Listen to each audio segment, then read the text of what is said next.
Hello friends, good morning. रात्री एवढ्या वेळ जागूनसुद्धा सकाळी अशा फ्रेश मूडमध्ये उठला होता शिवांश.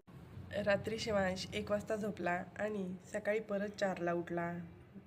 त्यानंतर 2 तास जागून 6 वाजता झोपला.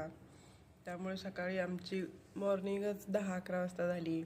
त्यामुळे सकाळपासून सगळा गोंधळ उडाला होता कामाचा. काही शूटच नाही करता आलं. आता तो सध्या झोपला आहे. त्यामुळे मी जरा थोडीशी रिलॅक्स बसली आहे. मीही झोपले होते, उठले. आता कामे खूप पडलेत, भांडी वगैरे. किचन वाटा तसाच आहे, पटकन आवरून घेते.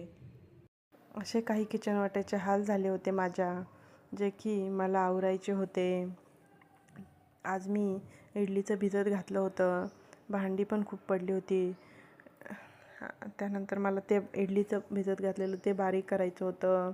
तेच करून घ्यावं म्हटलं आधी, म्हणजे सगळेच भांडी एकदम घासता येतील. इडलीचं पीठ बारीक करून घेतलं, भांडी घासून घेतली. रात्री त्यांच्या आवडीची चेन्नई आणि माझ्या आवडीची मुंबईची मॅच होती. त्यामुळे आम्ही जेवण बाहेरूनच मागवलं आणि मॅच बघत बघत जेवण केलं. असा संपवला आजचा दिवस. चलो बाय.